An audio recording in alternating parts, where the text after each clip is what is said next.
Hoje estou na casa da minha sogra e espero que ela não se importe se eu disser que esta é uma das estruturas mais mal construídas que já vi. As telhas deveriam ter inclinação mínima de 5 graus, mas aqui é quase plana.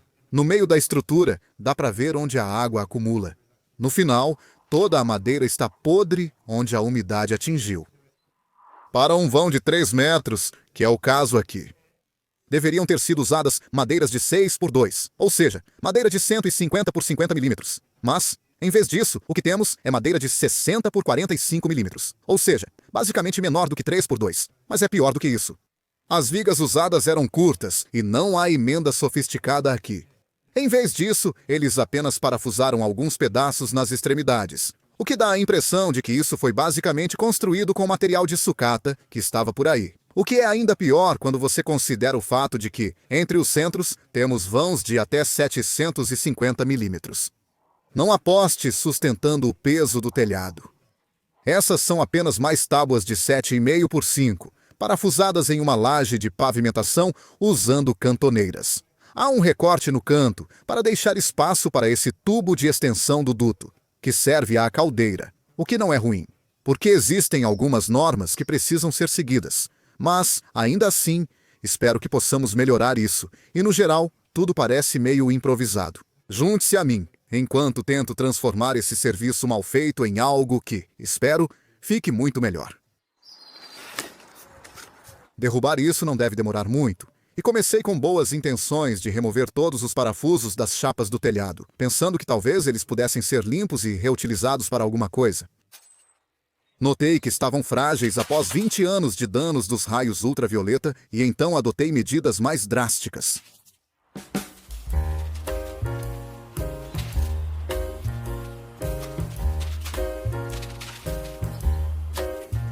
Comecei a fazer alguns cortes de alívio na madeira, já que vou precisar colocar tudo isso na traseira do meu carro.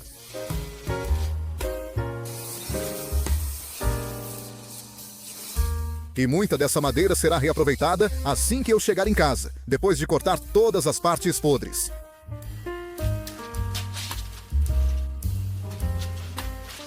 A placa de parede era teimosa, pois vários parafusos estavam tão enferrujados que quebraram. Parecia um pouco arriscado fazer isso em cima de uma escada, especialmente com todos os entulhos no chão. Então decidi limpar tudo primeiro.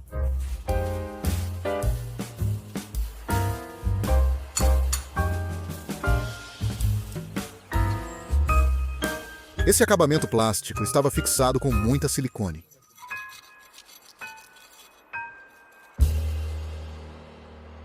Tenho alguns obstáculos aqui, um cano de cobre e um cabo elétrico.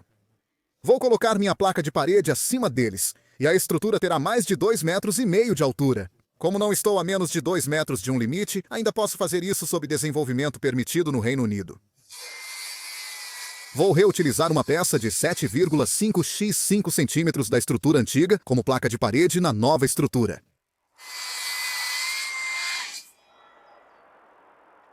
Vou usar peças de madeira sobressalentes para posicioná-la onde quero. Eu sei que esses tijolos estão nivelados, então posso simplesmente alinhar com a linha de argamassa. Esses são furos de 10 milímetros, feitos com furadeira SDS direto no tijolo.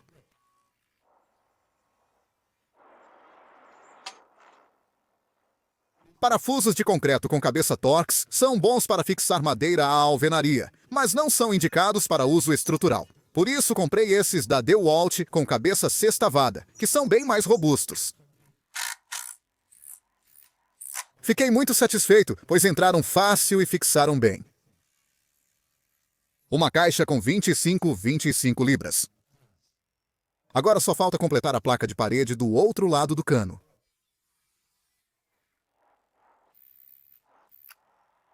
Tenho alguns postes de 100 milímetros e suportes que posso parafusar direto nas lajes de pavimentação para fixá-los. Só quero verificar se eles encaixam, e sim, encaixam. Gosto desses suportes porque criam um espaço de cerca de 1 polegada entre a base do poste e o chão, ajudando a protegê-lo da umidade. O que não gosto nesses é que só tem um ponto de fixação central. Eu teria preferido que tivesse 2 furos para poder colocar 2 parafusos, mas depois que a estrutura estiver toda montada, o poste não deve conseguir girar mesmo assim.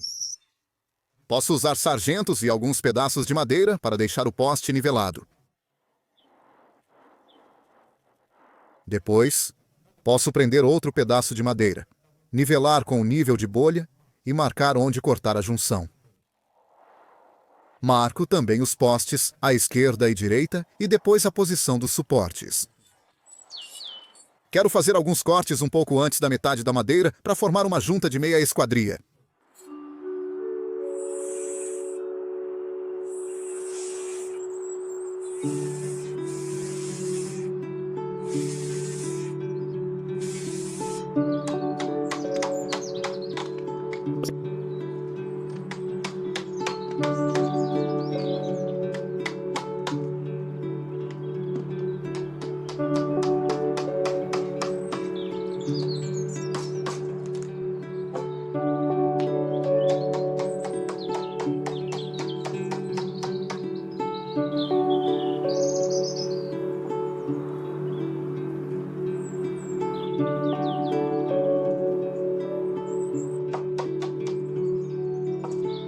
Agora, com cuidado, eu estava preocupado em quebrar as placas.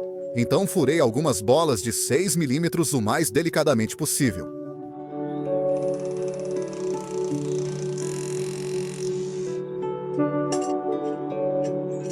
Com a primeira, não consegui uma boa fixação com o parafuso de concreto. Então adicionei uma bucha marrom. E isso prendeu muito bem. A segunda entrou sem problemas.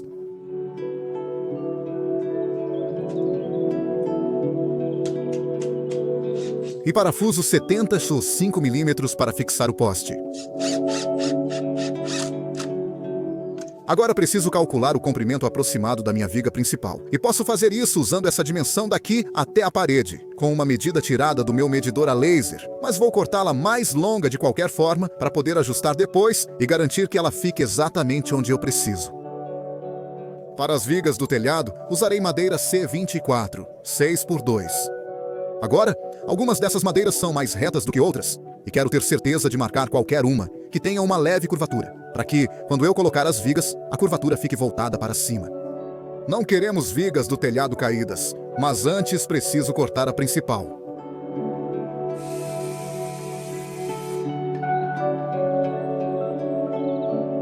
E eu tenho um verniz para madeira à base de solvente para exterior, para ajudar a proteger a madeira. Eu sou um grande fã de acabamentos à base de água dentro de casa, mas ao longo dos anos percebi que eles simplesmente não resistem bem do lado de fora.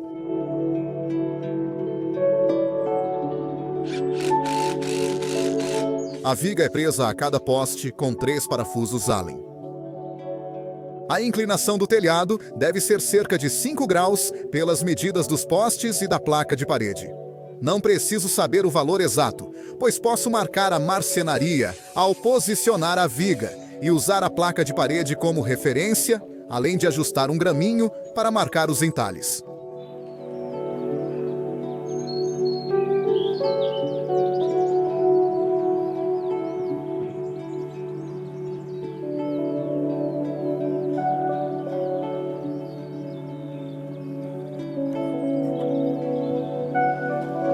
Os cortes podem ser feitos só com serrote, mas mostrarei um método mais rápido em breve.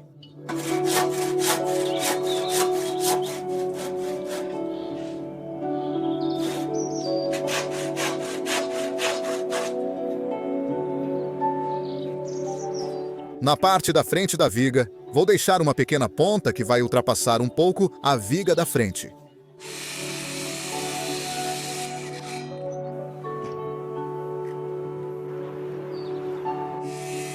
Esse é o método mais rápido com a serra circular.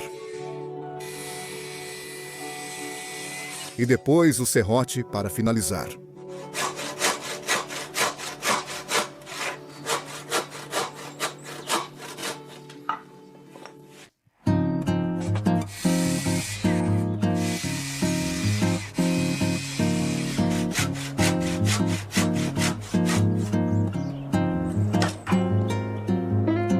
Eles recebem 2 demãos de verniz. Esta é a segunda sendo aplicada.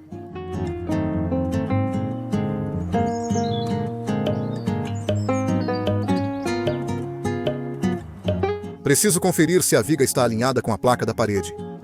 O ideal seria um esquadro de carpinteiro, mas usei um esquadro grande, pois não tinha o outro. E agora posso ver quanto preciso cortar da minha viga.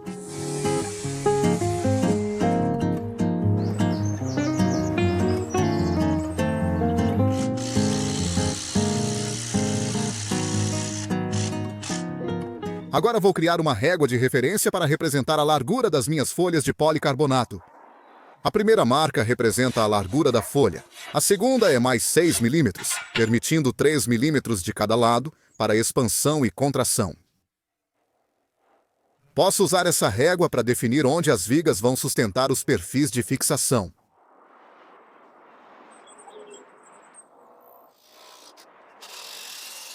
Posso centralizar as vigas entre as que têm perfis de fixação. Os espaçamentos são de cerca de 570 mm. A exceção é esta, que deveria estar no lugar do tubo de extensão da chaminé. Então optei por deixá-la um pouco fora do centro. Acho que não será muito visível por baixo quando a estrutura estiver pronta. Antes de parafusar os caibros na placa de parede, notei que precisava aproximar a estrutura dela. Cortei uma cunha e um bloco para encaixar entre a viga e o telhado da garagem. Assim, empurrei tudo para o lugar certo.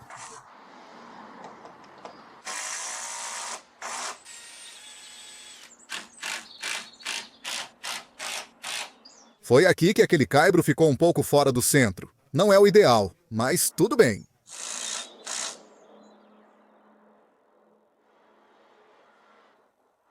Estou prendendo uma ripa apenas para marcar uma linha reta central na parte de baixo dos caibros. Isso vai me permitir alinhar todos os meus travessões bem certinhos e retos.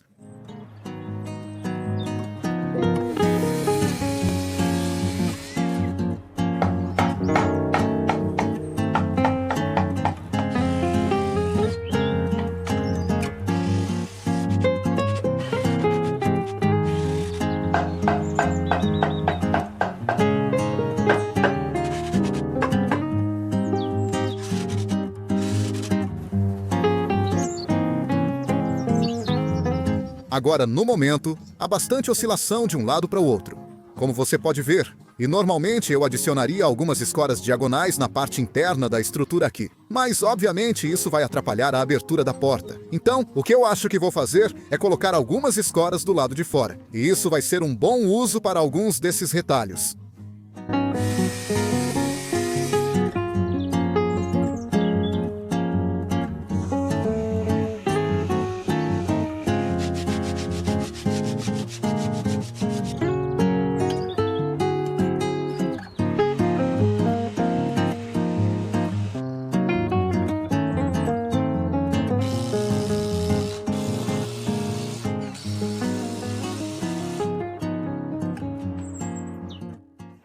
Faz 3 semanas desde que estive aqui, pois quis dar tempo para a madeira tratada secar, já que estava muito úmida. Agora, espero que esteja seca o bastante para aplicar o acabamento. Hora de instalar o telhado, policarbonato triplo de 16 mm. Elas vêm etiquetadas, indicando o lado externo. E o primeiro passo é selar as extremidades que ficam na parede, usando fita de alumínio de 75 mm. Escolhi um dia sem muito vento para isso, porque fazer isso sozinho em um dia de vento seria muito problemático. Nem me pergunte como eu sei disso. Posiciono a primeira chapa a 3 mm da última viga, e então posso marcar onde quero cortar ao redor do cano. Vou deixar 12 mm de folga.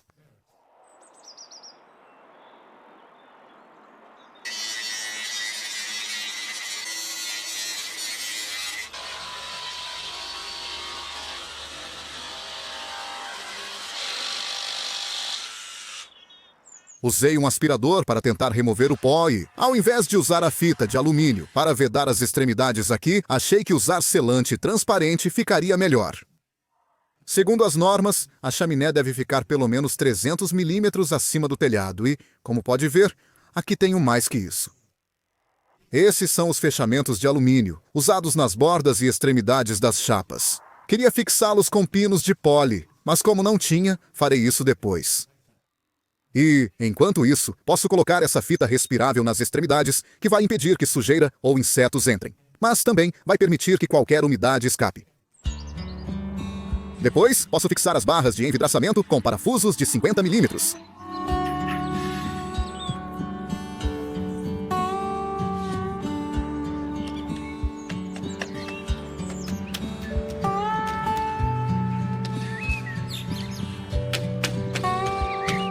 Agora, a última folha precisará ser cortada para caber no espaço restante.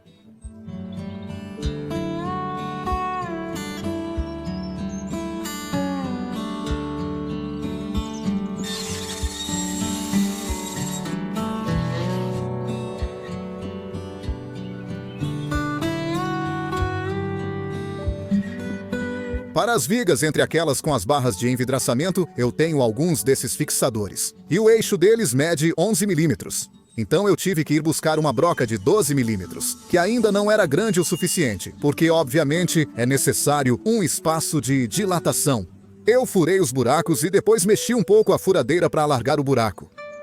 De qualquer forma, esses vêm com uma arruela de espuma para o lado de dentro, além de um parafuso e uma tampa para o parafuso. Instalei esses a cada 400 milímetros.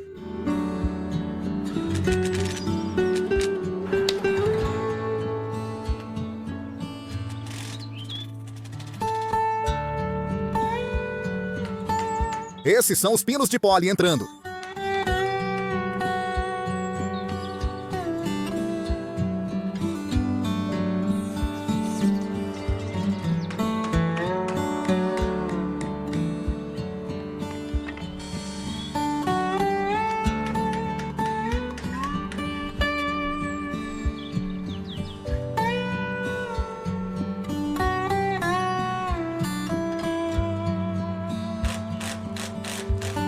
Perfis de envidraçamento têm tampas plásticas nas pontas.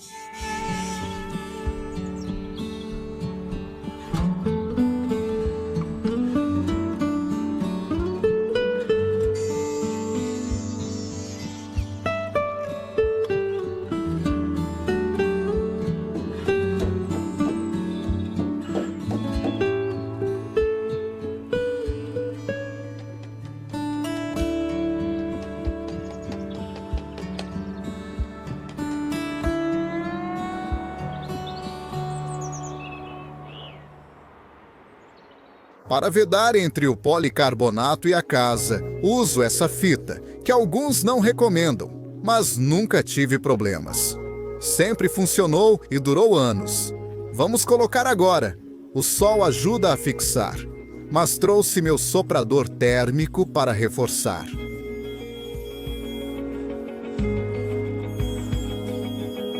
Também apliquei na parede lateral.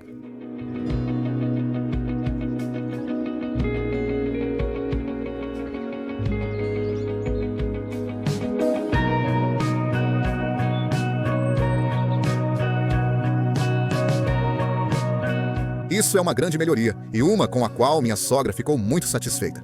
A construção levou 4 dias para ser concluída, mas se eu não estivesse filmando, acho que teria terminado em 3. Obrigado por assistir.